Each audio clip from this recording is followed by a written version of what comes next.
I've been trying to make it through, ain't got no time for no break. Daddy told me just keep moving, don't make time for the hate. Everybody can't be doing what you doing, you be great. I've been walking with this greatness, I just play it like it's great. I've been trying to make it through, ain't got no time for no break. Daddy told me just keep moving, don't make time for the hate. Everybody can't be doing what you doing, you be great. I've been walking with this greatness, I just play it like it's great. Hey guys, what's up? Welcome back to another episode of COSAS BUENAS. I am here with the amazing Miss Tity, not Miss Kitty, Miss Tity, even better. I love her so much. We have become Instagram supporters and friends and followers of each other. She has amazing light and energy about her, which y'all are going to see. But let me let her introduce herself and we'll get into the interview. And so just being transparent, really. And I think when you do that, you're able to like create space for other people to do the same thing. So that's what it is to me. Yes, walk in your authentic power. I love it. Embracing all lanes. So I love that you mentioned that because like you said, I feel like a lot of times we'll just try to go after the bag or go after whatever is going to be the most, I guess, beneficial away, right? Especially in the culture we live in. We live in a very fast-paced, fast fashion, fast food, like fast everything. Like we're used to just quick. I feel like even our attention spans have changed because we got TikTok now and just little clips of things constantly. So that being said, I think it takes a lot of confidence to learn how to walk in your own lanes and be okay with walking in all your own lanes. What's been your journey in doing that? Oh man, it's a journey, and it's always going to be a journey. I think we have so many things that shape us into who we are, and being able to like unpack those layers and being able to like really look in the mirror and figure out what makes you you. That's really what the journey's been like. And so for me, I wasn't always, I think you're conditioned, you're structured to think of yourself in a certain way, whether it's from parents, whether it's from society, social media. Like there's always going to be something that you're going to like hold yourself to. And so I think like being able to strip those things away and figure out what is actually you and what is kind of reflections of what you see. My journey, I think, has just been stripping away like the unnecessary and stripping away what doesn't belong to me. And I think really it's a commitment to like healing yourself, because it's hard. Like life, we've all been given different things in life that have been obstacles and challenges and tragedies. And I think like really just addressing it as it comes and being able to like be self-reflective and self-aware, you start to figure out what belongs to you and say, this is mine and this is what I need to work on and this is what I'm like actively pursuing. So I think like with all that said, like you have to start really being in tune with yourself, being in tune with what you've been given, what your path is, what your journey is, and that's how you kind of find your purpose. So for me, it's just been that idea of what is my purpose? Why am I here? And what does that mean to me? So that, I think the closer that I come back home to myself is the more that I really start to understand like, okay, this is exactly why I'm here, what I'm doing, this is like my journey. I love that. I love that you said when you come back home to yourself, because I feel like that phrase in itself, it shows the level of comfort and the level of security that you've created within yourself. Absolutely. And I feel like that's something that a lot of people these days, including myself, I've been there too, we lack. We don't see ourselves as home. Instead, we see ourselves as all the things that are wrong with us. So let's talk about that. Like, I feel like that's an amazing phrase. I'm like, how did that come about? How did you come to feeling like you were at home with yourself? Man, I think like it's hard because we stray away. Like we get so focused on things that, we think are what we want, when half the time, if I had the things that I thought I wanted 5 years ago, like, it's never accurate. I think like we stray away from those things, and it's a kind of about like getting to this point where you're able to like just, I think, sort it out, like separate, like sort from what's actually important to like what's not. yeah, I mean, coming home to yourself and being able to say that, like, you're a safe haven. Like, this is exactly who I am, and I accept that. I don't know. I think I went off on a tangent. No, but like, you accept it. I think that's the key to the fact that you feel at home and secure with yourself. I know for me, acceptance is something I've had a really hard time with just growing up. And I'm finally at a spot where it's like, okay, I accept myself more than I ever have. And in turn, that's brought a totally different level of confidence, a totally different level of security. And I feel like it's even changed the way I move and stuff. Just because you think differently when you're not always ragging on yourself, kind of. Yeah. So that acceptance, I feel like, is key. And it's such a subconscious thing too, because I think half the time we don't realize these narratives that we tell ourselves until, you know, you view yourself from the outside. Like, maybe you have a friend that tells you, like, wow, like, I really admire, you know, X, Y, and Z about you. And it's sometimes it's things that you don't see in yourself. So I think, like, being able to, like, shift perspective and take a look at yourself through, like, more compassionate eyes and understanding, like, this is who I am. This is exactly who I was created to be, like, in my own purpose.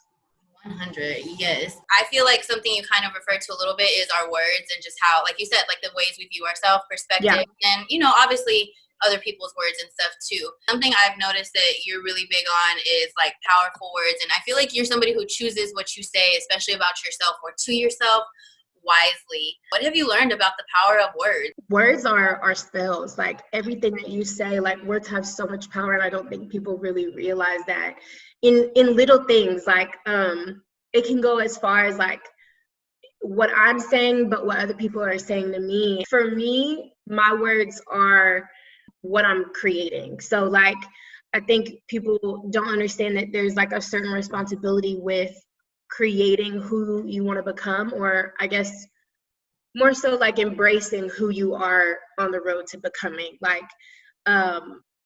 you have all of the power over it. And, like, you know, it's hard because, like I said, you know, it's a journey. So we start out being told, you know, we're kids and we enjoy life and we see things with unconditional love. And then you slowly but surely kind of, like, formulate yourself in these opinions. And for me, I kind of grew up in a household where I was told, like, you know, a certain level of, like, sensitivity is not a good thing. And so you hear certain, like, I would say, narratives or truths about yourself, and you have to be able to unpack that. And to be able to do that, you have to, like, really be mindful of the things that you say to yourself. And then also, you know, I talk about this a lot. It's like, what belongs to you and what doesn't. Like, if this is a truth that I've been told my entire life, like, does this really belong to me versus, like, who am I really, and, like, what do I believe and what do I want for my life? And so I think your words and, like, your affirmations are a great way to be able to, like, step into becoming the real you, like, which is just stripping away everything else that doesn't belong to you. Oh yeah, and I feel like a lot of people hear the words affirmations or, like, even manifestations, like, stuff like that, and they think it's, like, just a trendy little thing, which it may be to some, but there's a lot of power in it. I have noticed, even just on days where I'm not feeling it or whatever, I could, like, literally just saying something, even if I don't believe it all the way, but, like, saying it and, like, no, say it till you make it. Literally, but it really does create a shift in your mind, because we're human, guys. I mean, I wake up feeling like I can't do a lot of things. Like, life gets the best of me a lot.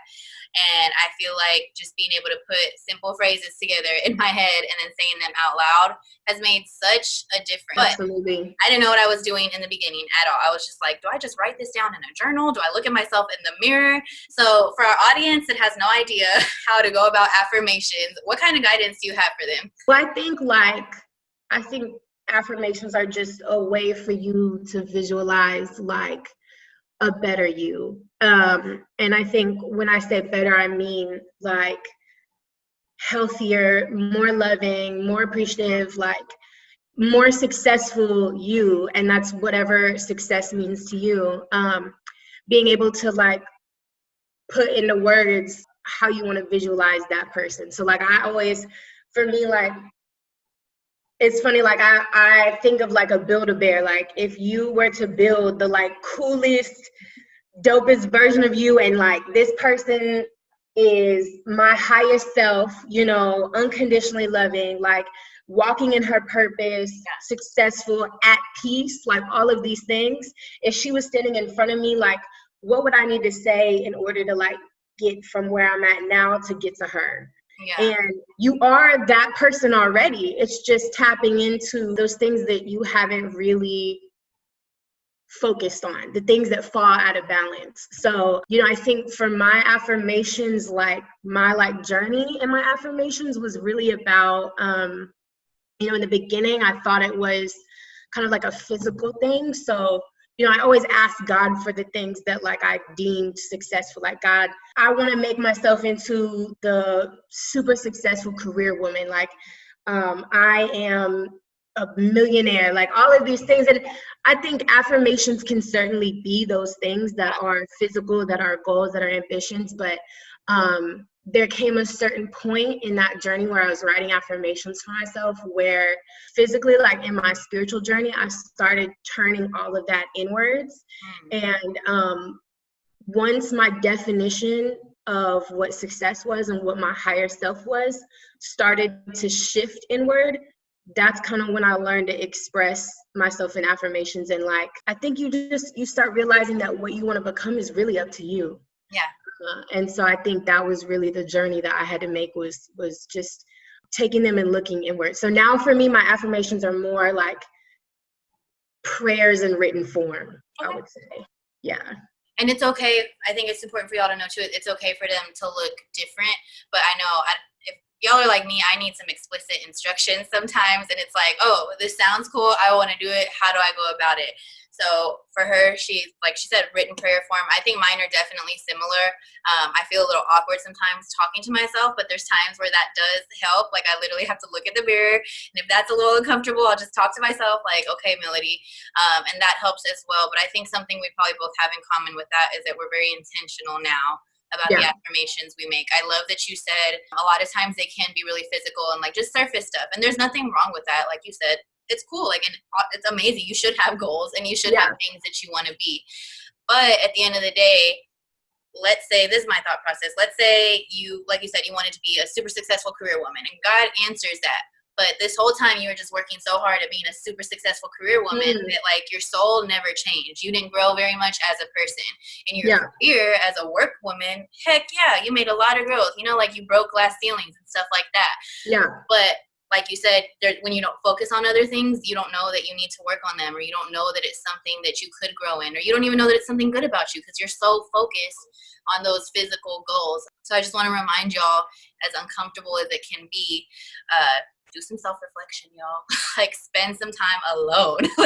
and discomfort is where you find what you're good at, it's where you find your talents. Like that's where you really figure out who you are and who you need to be. So and how you said, like in specific explicit instructions, like I would just say, like, write what you need to see on sticky notes. Like I'm an old school person, so like I like sticky notes. Yes.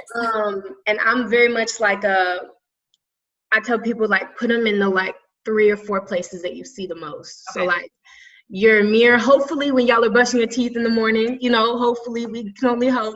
The mirror, when you brush your teeth, you know, the car dashboard, the refrigerator, the mirror, wherever it is that you need to see it. I think like you're being able to visualize that and really understand it. So yeah, that's another. And then also, I would say taking time to like disconnect is a good way to like focus on your affirmations in terms of like just really focusing on them. And so I think we don't take enough time to like be still. Yeah. I know you mentioned at the beginning, or I think before we started this, we were talking about like, you know, measuring our worth and like productivity. So it's hard being a busybody, or like feeling like you have to be productive to be important in your life, you know? So I think those are the things that, you know, whatever triggers you is what needs to be dealt with. So it's like, for me, like that was always a big thing, like taking time to be still, to disconnect, and to accept that that's necessary too. Yeah, and totally. And I feel like sometimes so many of us who are busybodies are just, like you just said, you put a lot of worth in your productivity level, and that's kind of, it affects your view on yourself. And when you really step back and look at the bigger picture, the people who love you and support you in your life, they don't look at the amount of work you do necessarily, and they're like, oh yeah, that's why I love her, like that's why I love him, like this is what attracts me to them. Like the people who love and support you in your life are there because of your soul and like your thoughts and your energy and those type of things. And I forget that a lot, like, because I have such high standards for myself and I go really, really hard. And if I'm not doing that, I feel like something's wrong.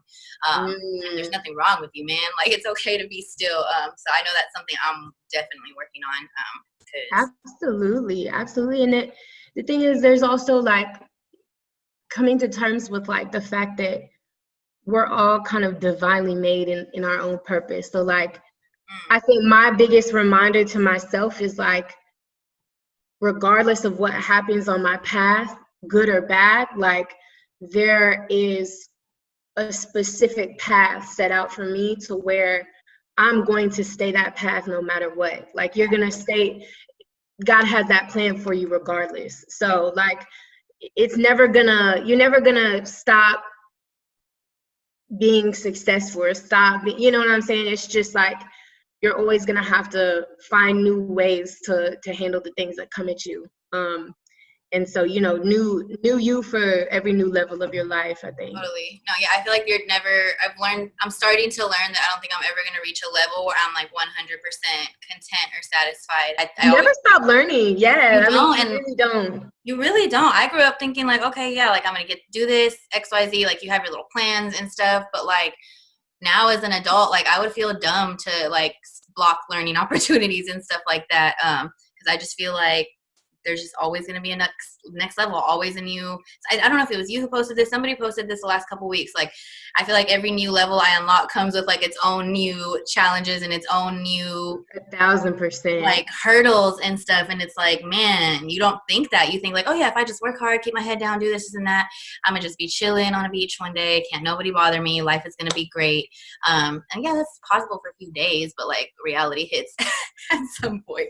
Man, I always think that like, I get to a certain spot in my life and I'm like, okay, I got it all together. Like I really do. I have the algorithm down. Like, I'm showing up, I'm happy, I'm doing this thing. And, you can't really control circumstances in your life. You can't control I would say like external conditions.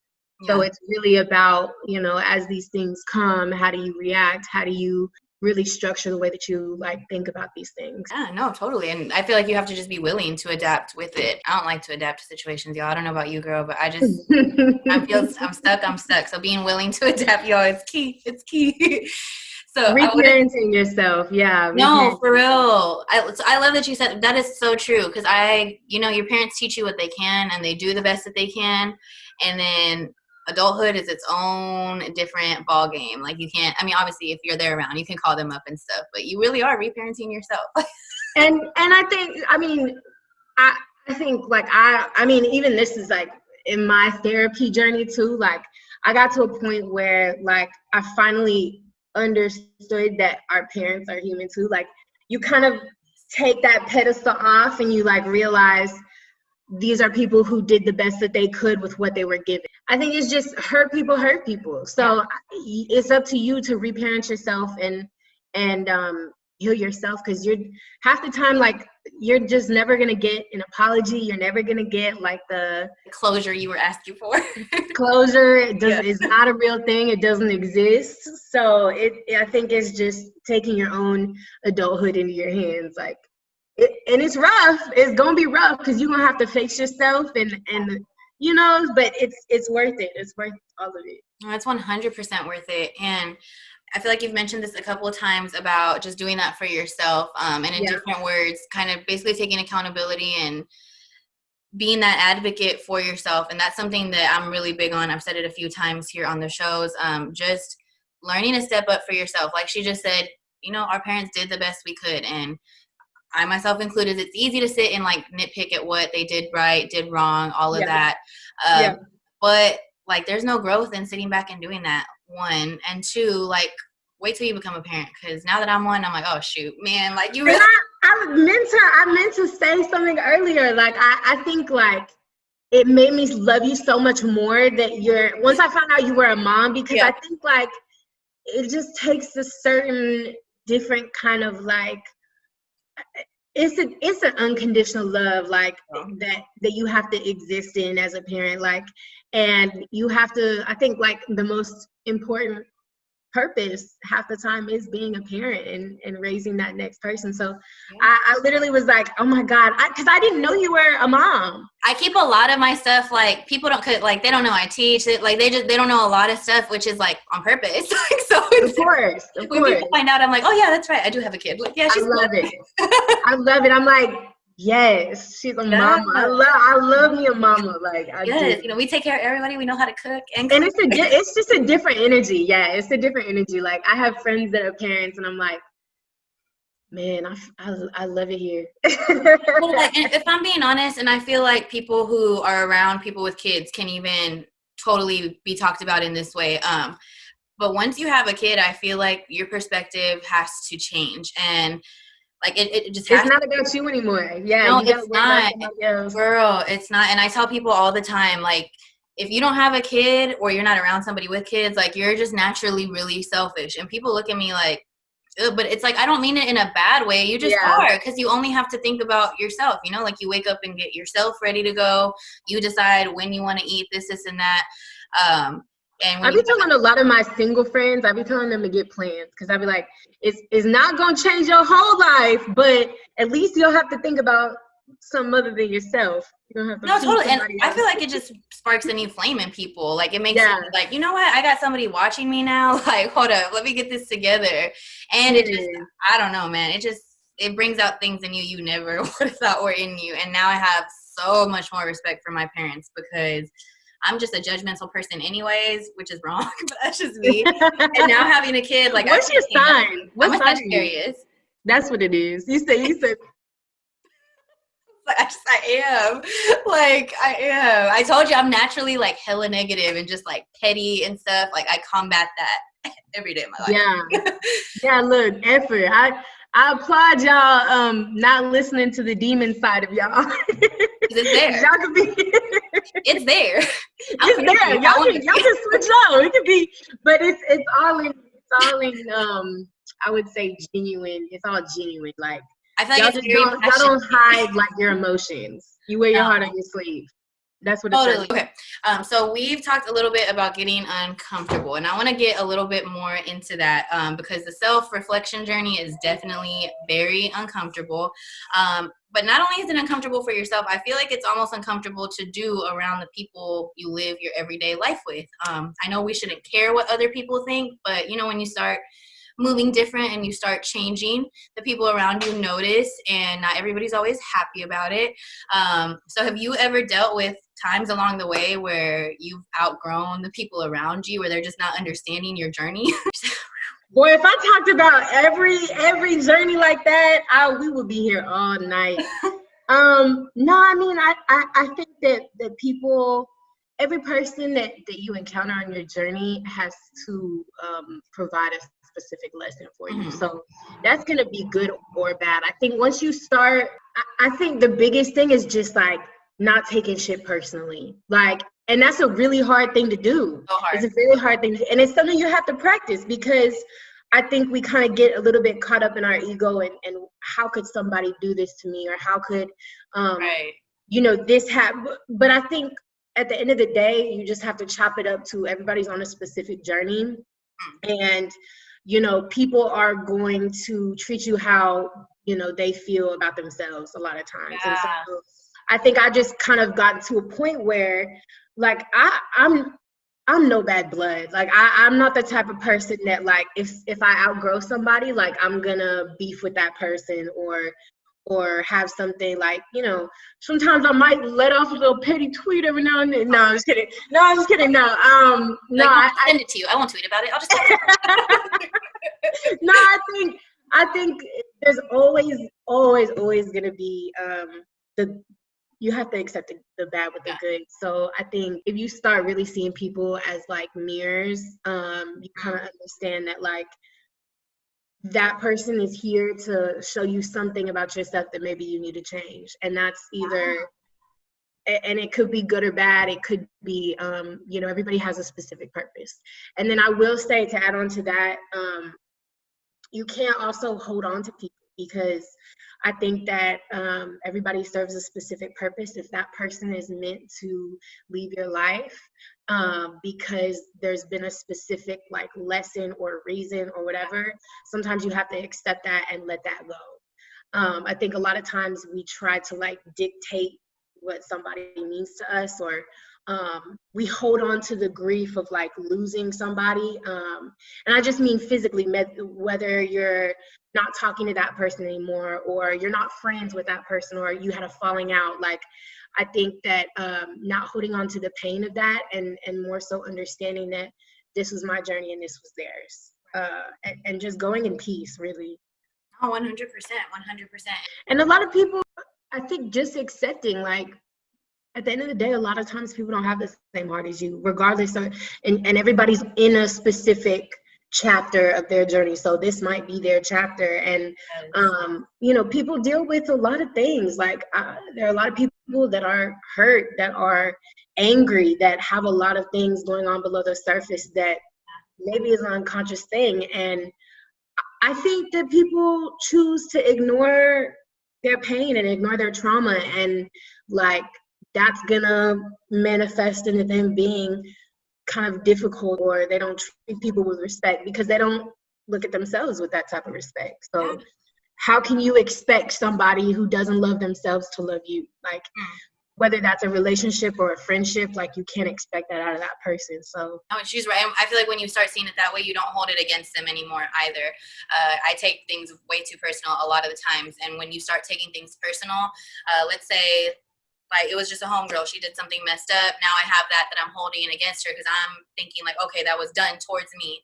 And I feel like taking things personal, you even go to the extent of thinking that like they went home and thought about it before they did this to you, like, you know, like planned their words that they said to you, they planned what was going to happen, they were plotting. Like, there's just so many, it's its own negative kind of rabbit hole.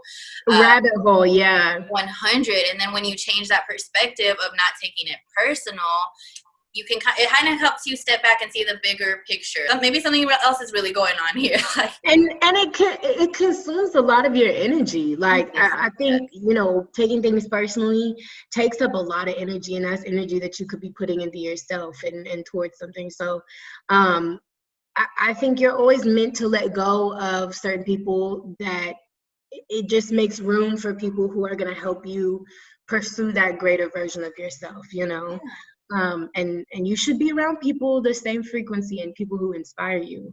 Yeah, just, I think, operate from a place of love instead of like fear or anger or hurt or all those things. Yeah, and you never know what changes you could make in those people around you. Like, honestly, even, it's probably not going to be a change that'll like show overnight, but when you really do operate in love, like, it rubs off. The same way when people are in bad moods, that stuff rubs off, so do all the good, you know, like feelings, you know, like the positive stuff. It really, man, it makes a difference. Yeah, absolutely. So to kind of start to wrap things up, I want to kind of change the channel a little bit. Something that I absolutely love about following this girl is her sense of humor. She is not afraid to just be goofy. And like, I love that. Like, I love that. Like, who doesn't like to laugh, you know? And I know on some of my rough days, it could be like a random story she posted. And like, I know she wasn't posting it like, you know, I'm going to post this and make Melody smile today, but it did, you know, like, and it did, and it upped my mood and it helped me feel better. So I know that, you know, life hits you too, and you've gone through some real stuff. How do you keep finding the joy even in the hard times and the grief when things get hard? How do you keep the joy? Yeah, I mean, it's definitely an effort. I think people see, like, you know, you see that there's specific energy that I like to put out, and I think that for me, it's a lot of effort to do that. But like, it's just who I am. It's what I want to put out there. It's the type of energy I want to put out there. But for me, I think that I would say like resiliency is a really big thing. It's hard. It's very hard because you know, I think that everybody has these struggles and these things that they experience in their life that a lot of times don't make sense. I think life is always gonna come at you unexpectedly. I'm a naturally joyful person, but I think the biggest thing for me has always been acknowledging my blessings and waking up, and gratitude is the first thing that I practice in the morning, and just saying, thank you, God. Even when things are rough, when you have, $0 in your bank account, like when you have nothing's going right. For me, I lost my aunt, 4 weeks ago. So for me, like being able to deal with the waves of emotion and grief and circumstances, and those are, I think really difficult things to handle. But at the same time, like, every day you wake up and you acknowledge your blessings and you figure out what's important to you in this life. And I think, like, I'm a very big, like, comparison person. So I love to, like, put it into, like, I would say metaphor. I couldn't get to the word metaphor, but, so I had a talk with my cousin about the fact that, like, we have these records that we play in our minds. Yeah. And a lot of things that we believe or that we believe to be true are just truths that we play over and over in our head. And so if you think about your mind as like a record player, like you're playing the same record over and over again, and being able to switch that record and to be able to play something else in your head, change the record, being able to shift your perspective. So I think when you shift your mindset and you focus your energy on the good things in life, when you acknowledge your blessings, that's whenever you kind of are able to step more into your life. So for me, my light has just been, I think, acknowledging my blessings and understanding that, like, regardless of what happens, I'm here to do something specific. And, I'm on that path, I'm on that journey. And, bad and good things are going to continue to happen. And like, you have to just figure it all out as it comes, and really listen to yourself. So yeah, I in a long roundabout way, I think just waking up every day and making the conscious choice to choose good, and to choose blessings. Yes, no, constantly. And when you choose to focus on those things, I feel like the rest just starts to fall like this one into place. Yes, I know. Like, yes, no, 100. Like, yes.